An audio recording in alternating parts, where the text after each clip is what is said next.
السلام علیکم۔ ایک نئی معلومات کے ساتھ آپ کی خدمت میں حاضر ہیں۔ اسلام میں سن ہجری کا آغاز کب سے ہوا؟ اسلامی سال کا آغاز ہجرت سے ہی کیوں کیا گیا؟ کسی اور واقعے سے کیوں نہیں کیا گیا؟ حضور صلی اللہ علیہ وسلم کی پیدائش یا وفات سے کیوں نہیں اس سال کا آغاز کیا گیا؟ فتح مکہ یا کسی اور بڑے واقعے سے کیوں نہیں کیا گیا؟ یہ جانتے ہیں آج کی اس ویڈیو میں۔ مزید جانیں گے کہ اسلامی مہینوں کا آغاز کب سے ہوا، محرم کو ہی پہلا مہینہ کیوں رکھا گیا۔ یہ ساری معلومات آج کی ویڈیو میں دیکھیں۔ ابتدائی اسلام میں مسلمانوں میں عام طور پر تاریخ نویسی کا دستور نہیں تھا۔ حضرت عمر فاروق رضی اللہ تعالیٰ عنہ کے دور خلافت میں ایک مرتبہ حضرت ابو موسیٰ اشعری رضی اللہ تعالیٰ عنہ نے فاروق اعظم کو خط لکھا کہ آپ کی طرف سے حکومت کو مختلف علاقوں میں خطوط روانہ کیے جاتے ہیں، مگر ان خطوط پر تاریخ نہیں لکھی جاتی۔ حالانکہ تاریخ لکھنے کے بے شمار فوائد ہیں اور ریکارڈ کو محفوظ رکھنے میں کافی سہولت ہوتی ہے۔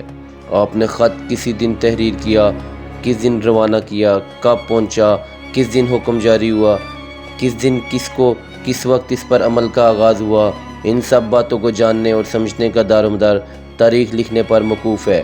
حضرت عمر رضی اللہ تعالیٰ عنہ نے حضرت موسیٰ اشعری اس مدلل بات کو بہت معقول سمجھا اور بہت سراہا۔ فوراً مشورے کے لیے اکابرین صحابہ کی ایک میٹنگ بلائی اور حضرت موسیٰ اشعری رضی اللہ تعالیٰ عنہ کی یہ مفید رائے مجلس مشورہ میں اکابر صحابہ کے سامنے رکھی۔ تمام صحابہ اکرام کو بھی حضرت موسیٰ اشعری رضی اللہ تعالیٰ عنہ کی یہ بات بہت پسند آئی۔ حضرت عمر فاروق رضی اللہ تعالیٰ عنہ نے اس سلسلے میں مشورہ طلب کیا کہ اس کا آغاز کب سے ہو، تو تمام اکابرین صحابہ کی طرف سے اس سلسلے میں 4 قسم کی رائے سامنے آئی۔ ایک جماعت نے مشورہ دیا کہ حضور صلی اللہ علیہ وسلم کی ولادت باشہادت کے سال سے اسلامی سال کا آغاز ہو۔ دوسری جماعت نے یہ رائے دی کہ نبوت کے سال سے اسلامی سال کا آغاز ہو، اور تیسری جماعت نے یہ مشورہ دیا کہ ہجرت کے سال سے اسلامی سال کا آغاز ہو، جبکہ چوتھی جماعت کا یہ خیال تھا کہ آپ صلی اللہ علیہ وسلم کی سال وفات سے اسلامی سال کی ابتدا کی جائے۔ یہ 4 قسم کی آرائیں اور مشورے فاروق اعظم کے ذریعے بلائی گئی مجلس شورا میں پیش کیے گئے۔ ان آراء میں سے کسی ایک کے انتخاب اور اس کو حتمی شکل دینے کے لیے صحابہ اکرام کے درمیان بحث و مباحثہ ہوا۔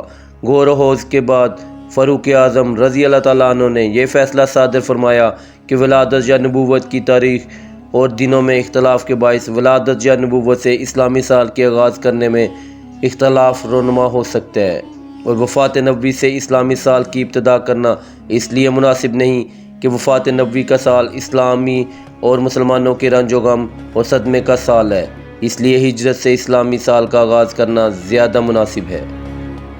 کیونکہ ہجرت نے حق و باطل کے درمیان واضح امتیاز پیدا کر دیا۔ اسی سال سے نبی کریم صلی اللہ علیہ وسلم اور صحابہ اکرام امن و سکون کے ساتھ بلا خوف و خطر پروردگار کی عبادت کرنے لگے۔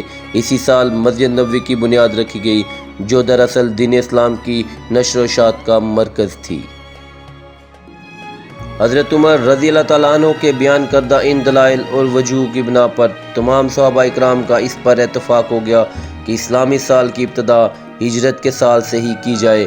اگرچہ اسلامی سال کے اس قریبی عہد میں دیگر بہت سے اہم واقعات رونما ہوئے، مثلاً واقعہ بدر، فتح مکہ اور حجۃ الوداع وغیرہ، ان میں سے کسی ایک واقعے کو سن آغاز کی علامت قرار نہیں دیا گیا، حالانکہ ان میں سے ہر ایک واقعے نے اپنے اندر مذہبی، قومی، تاریخی اور سیاسی عظمت و رفعت رکھا، بخلاف واقعہ ہجرت کے، کیونکہ یہ بظاہر کسی کے علو مرتب کا حامل نہیں ہوتا۔ اس سے داعی اسلام اور اہل اسلام کی غربت و مظلومیت، بے بسی، کسی اور بے سر و سامانی کی یاد تازہ ہوتی ہے۔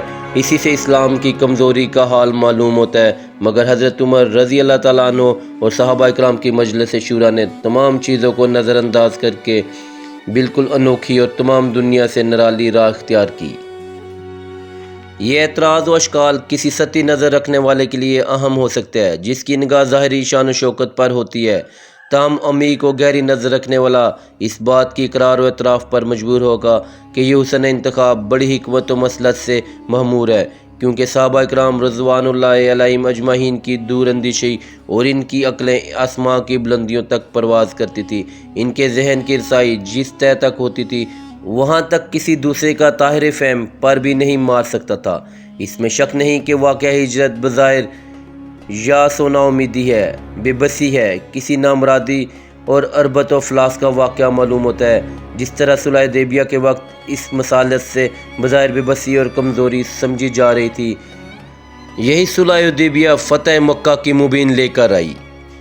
اسی طرح ہجرت کا واقعہ ظاہر نگاہوں میں جو کچھ بھی دکھائی دیتا ہو، مگر حقیقت میں یہی ہجرت کا واقعہ اسلام اور مسلمانوں کے لیے عروج و سربلندی کا پیش خیمہ ثابت ہوا۔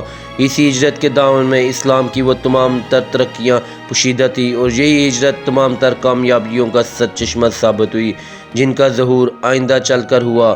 اس ہجرت میں مسلمانوں کے لیے فتح و نصرت کی راہ ہموار کی۔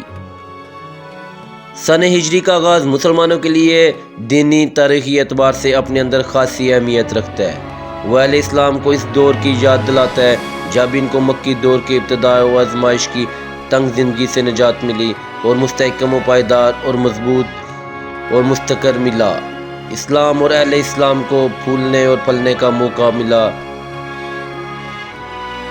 اور یہیں سے اسلام اور مسلمانوں کو قوت اور شان و شوکت نصیب ہوئی۔ باطل کو شکست و ہزیمت اور کفر اپنی موت مرنے لگا اور یہیں سے مسلمانوں نے پوری دنیا کو رشد و ہدایت اور توحید کا عالمگیر پیغام دیا اور دنیا کے ایک بڑے حصے تک اسلام کی شعاعیں پہنچی۔ یہ اسلام ہی کی قوت تھی جس نے اسلام کے محافظوں کے لیے گھر بار چھوڑنا آسان بنا دیا اور پھر اس طاقت نے ان کو ان کا وطن عزیز فاتحانہ شان کے ساتھ واپس دلایا۔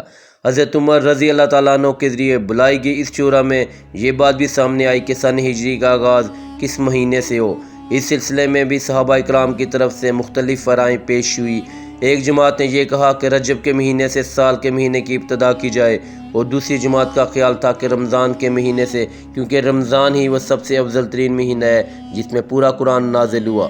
تیسری جماعت کی رائے یہ تھی کہ محرم کے مہینے سے اس کا آغاز ہو، کیونکہ ماہ محرم میں حجاج کرام حج کر کے واپس آتے ہیں، اور چوتھی جماعت نے یہ مشورہ دیا کہ ربیع الاول سے سال کے مہینے کی ابتدا کی جائے، کیونکہ اسی مہینے میں حضور صلی اللہ علیہ وآلہ وسلم نے ہجرت فرمائی۔ کہ شروع ربیع الاول میں مکہ مکرمہ سے سفر شروع کیا اور 8 ربیع الاول کو مدینہ منورہ پہنچ گئے۔ ان 4 قسم کی آراؤں کے سامنے آنے کے بعد حضرت عمر فاروق رضی اللہ تعالیٰ عنہ نے وہاں مشورے کے بعد محرم الحرام کو ترجیح دی، کیونکہ یہ زمانہ جاہلیت میں بھی عرب میں سال کا پہلا مہینہ محرم کو قرار دیا جاتا تھا اور مہینوں کے نام محرم الحرام، صفر، ربیع الاول، ربیع الثانی، جمادی الاول، جمادی الثانی، رجب، شعبان، رمضان، شوال، ذی الحجہ، کلاب بن مروہ کے زمانے میں تقریباً اسلام سے 200 سال پہلے متعین کیے گئے تھے۔ اس لیے صحابہ اکرام نے جب ہجرت کے سال سے سن کی ابتدا کی تو سن کے مہینے کے لیے محرم الحرام کے مہینے کا انتخاب کیا، تاکہ نظام سابقہ بھی اپنی اصلی حالت پر باقی رہے اور نظام میں کوئی گڑبڑ نہ ہو۔